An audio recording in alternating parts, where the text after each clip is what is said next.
Mr. President, don't go to the prison. The voice of Intelligence Chief Marcel echoed from the phone.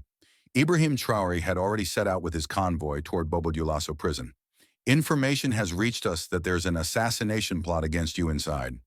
Traore hung up the phone and thought, if he turned back, the assassins would escape. If he proceeded, his life would be in danger. He decided to continue.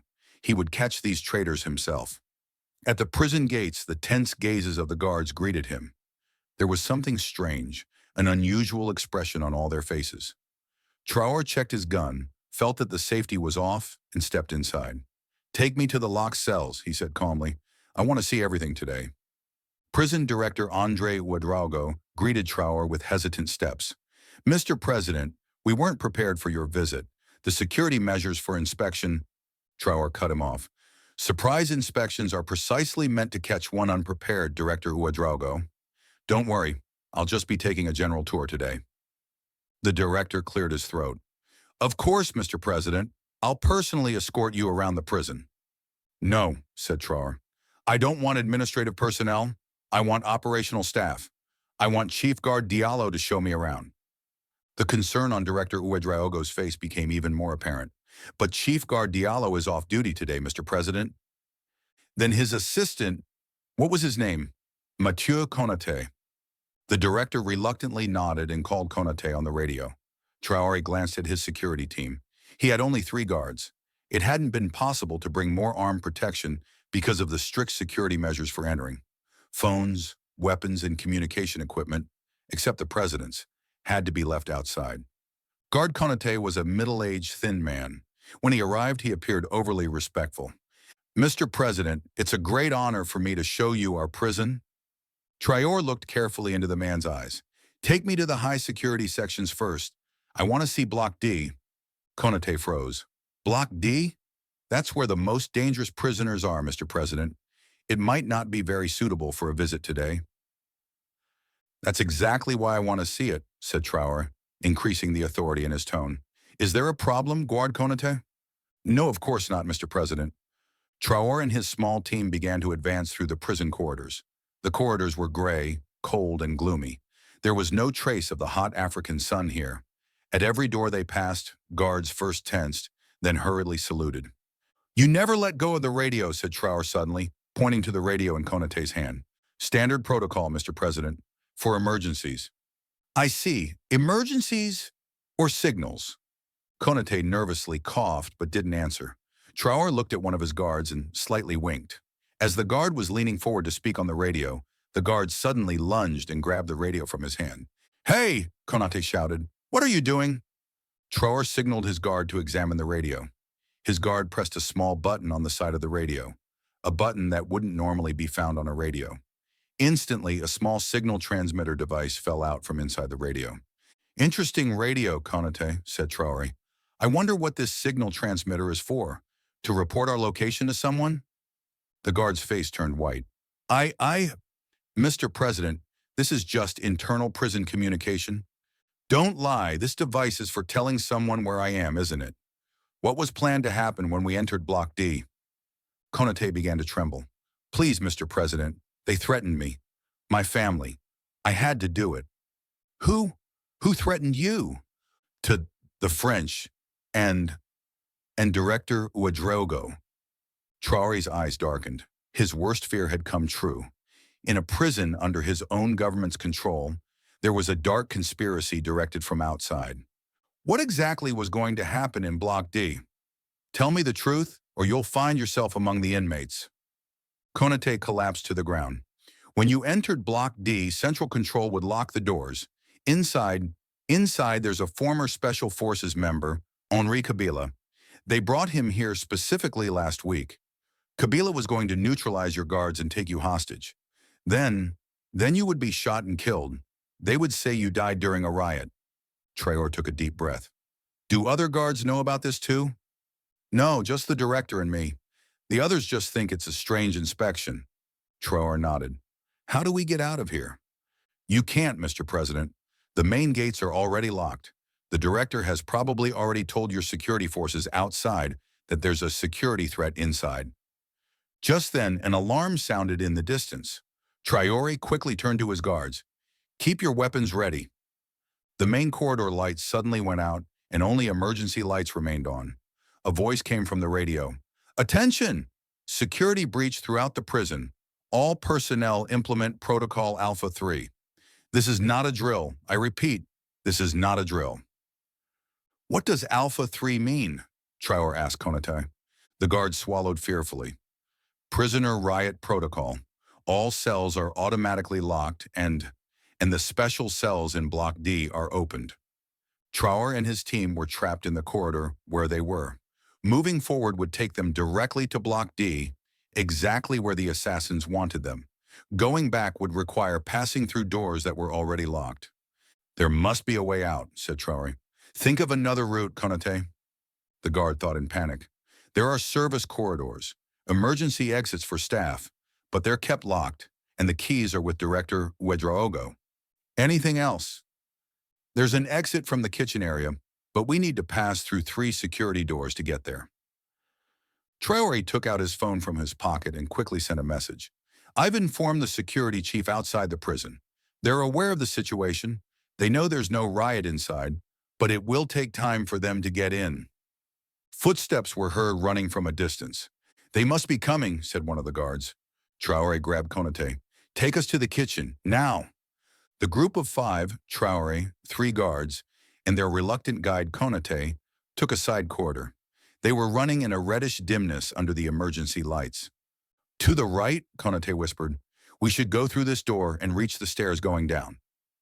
When they opened the door, 2 guards ran toward them. Stop, one of them shouted, pointing his gun. Traore's guards quickly responded. After a brief confrontation, the guards were neutralized. These aren't real guards, said one of his guards, searching the man lying on the ground. They don't have prison IDs. Special Operations Team, said Traore. Let's continue. When they descended the stairs and reached the kitchen level, they found a large industrial kitchen. There was no one inside. All equipment was turned off. Where's the exit? Asked Traore. Konate pointed to a large metal door on the opposite side. That cargo door. It opens to the outside, to the service area. As they moved toward the door, they suddenly heard numerous footsteps and shouts. The kitchen entrance door opened, and 6 armed men rushed in. The man in front was a large man with a deep scar on his face. Here he is, the great leader Traore, he said in a mocking voice. Our French friends were waiting for you, but you changed the route. Henri Kabila, Konate whispered. Traore took a step forward calmly. Do you think you'll get out of here alive, Kabila? There's a battalion of soldiers outside. Kabila smiled. Our job will be finished before they can get in. And do you know what the newspapers will say? President Traore killed in prison riot. How sad, isn't it? At that moment, with a slight signal from Traore, his guards suddenly opened fire on the attackers. At the same time, Traore threw himself behind a workbench. The kitchen suddenly resounded with gunfire. Metal pots and trays were riddled with bullets. Traore made 2 shots from behind the bench and hit one of the men. 2 of his guards had also managed to neutralize the attackers. However, Kabila was still standing and in a well-protected position. Surrender, Kabila, Traore shouted. There's no way out. Maybe not for me, said Kabila, but definitely not for you. Suddenly, Kabila pressed the radio in his hand, and the sprinkler system in the kitchen ceiling was activated. But instead of water, a white mist began to emerge from the system. Gas, one of the guards shouted. Don't breathe. Traore quickly covered his mouth with the sleeve of his jacket and managed to take a few steps. Kabila and his men had put on gas masks. Traore's vision began to blur. In a final effort, he grabbed a large metal tray from the kitchen counter and threw it with all his might. The tray hit Kabila's head and momentarily destabilized him. This momentary opportunity was enough for one of Traore's guards to shoot Kabila. However, the guards exposed to the gas were also about to lose consciousness. Traore staggered toward the cargo door. It was locked. The gas was burning his lungs, hurting his eyes. He was about to pass out when an explosion from outside shook the door. 1, 2, 3 more explosions, and the door was blown open from the outside. Special Forces soldiers wearing gas masks rushed inside. Mr. President, one of them shouted, pulling Traore out of the gas cloud. We're taking you under protection. They quickly took Traore and his guards outside. Though the clean air burned Traore's lungs, it was life-giving. He began to come to himself, coughing. Konate, the guard, he said, still breathing with difficulty. We got him out too, Mr. President. He's in good condition, don't worry. Director Ouedraogo, where is he? He was caught trying to escape. He confessed everything. His connection with French intelligence, the assassination plan. Traore nodded and tried to stand up. He was still dizzy but was beginning to clear up. Transfer the director and the other detainees to the central prison in Ouagadougou. They'll be safer there. And for us. 2 days later, as Traore was recovering in his palace, Intelligence Chief Marcel met with him. We've learned all the details of the incident, Mr. President. The plan was exactly as Konaté described. French intelligence recruited Director Ouedraogo 6 months ago. Special operations element Henri Kabila was specially trained for the assassination. Did Director Ouedraogo give more names? Yes, Mr. President. Behind the plan is a high-ranking official from the French Foreign Ministry, Claude Laurent. They say he has a personal grudge against you. Traore walked to the window. Outside Ouagadougou, the capital of Burkina Faso, was shining under the sun. From a distance, the cheerful voices of children could be heard. How did the French react? Asked Traore. As expected, they denied everything. They're saying it's the actions of individual persons. Of course they would say that, said Traore, smiling slightly. Are Guard Konaté and his family safe? Yes, they're under protection. Konaté did the right thing at the last moment to save your life. He initially took part in the conspiracy thinking of his family, but his conscience prevailed. Traore nodded. Tell him not to worry, his family will be well taken care of, and he won't go to prison. But Mr. President, he was part of a conspiracy. And then he saved our lives. Sometimes people deserve a second chance, Marcel, especially those who act under fear. Though Marcel was surprised by this display of mercy from the president, he bowed his head respectfully. Also, Traore continued, change the entire management of Bobo Dioulasso prison. I want a complete cleanup, and scrutinize all personnel who might have French connections. Yes, Mr. President. As Marcel left, Traore stood at the window a while longer. This assassination attempt wasn't the first, and it probably wouldn't be the last. But each failed attempt made him stronger, more cautious. And perhaps more importantly, it revealed his secret enemies. A week later, Traore invited French Ambassador Pierre Dupont to his palace. The ambassador came with a tense and defensive attitude. Mr. President, said Dupont, first of all, I must say that the French government strongly condemns this terrible assassination attempt. Our investigation is still ongoing, but we are certain that such an activity was conducted without our official approval. Traore looked at the ambassador with a cold smile. Mr. Ambassador, I find it hard to believe your words. We have evidence that French Foreign Ministry official Claude Laurent directly approved this operation. As the ambassador paled, he continued. Also, we have bank records showing that Director Ouedraogo received regular payments from French intelligence. Mr. President, I question the accuracy of these allegations. Someone might be trying to damage relations between France and Burkina Faso. Traore took a file from his desk drawer and handed it to the ambassador. Examine these records, Mr. Ambassador. Then tell me, do you still question the accuracy of these allegations? The ambassador hesitantly opened the file. Inside were photos of Laurent's secret meeting with Director Ouedraogo, documents of bank transfers, and most importantly, the full text of Kabila's confession. The ambassador stammered. Now that you understand, said Traore, I have a message for your government. Stop interfering in Burkina Faso's internal affairs immediately. If there is one more assassination attempt, these documents will be shared with the whole world, and our diplomatic relations will be severed. The ambassador took a deep breath. I will convey your message, Mr. President. Thank you. And one more thing. I want Claude Laurent removed from his position.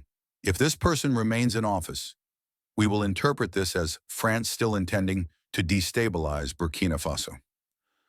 The ambassador helplessly nodded. He had no position to argue.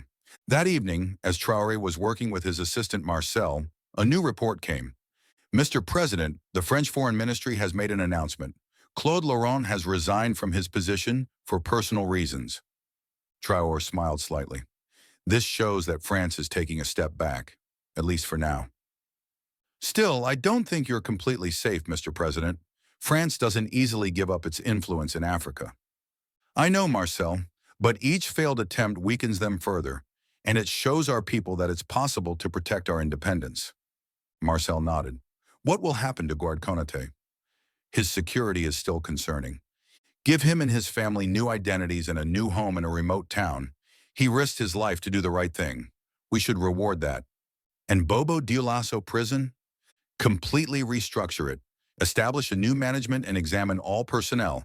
Take every precaution to prevent such incidents from happening again. After Marcel left, Traore looked out the window of his study. The sun was setting, and the city was wrapped in the golden light of evening. Such assassination attempts reminded him of how much struggle was still needed for his country's independence. But at the same time, he felt that each day he was growing stronger to protect this independence. A month later, Traore organized another visit to Bobo Dioulasso prison. This time he came with a much larger security team. The prison had changed beyond recognition. There was a new management, new security protocols, and a completely vetted staff. As the new director took Traore on a tour of the prison, the president was particularly interested in the living conditions of the inmates. He demanded better beds, better food, and more humane treatment.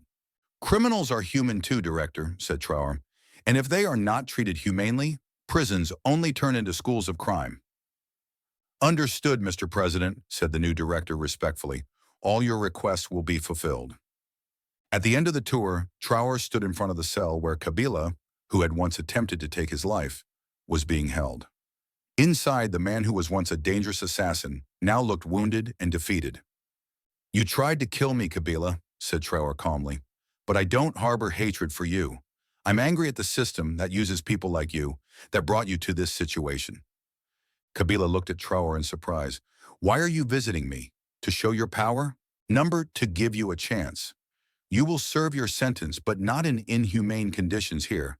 And perhaps one day, you'll have a chance to make amends for what you've done. After completing the prison tour, Traore mingled with the people waiting outside. People applauded him, shouted, showed their love. I can never disappoint these people, thought Traore. Despite every threat, every danger, I will continue to fight for them. And this was Ibrahim Traore's greatest strength, his willingness to risk his own life for the future of his people. This was a dedication that France and other colonial powers could never understand.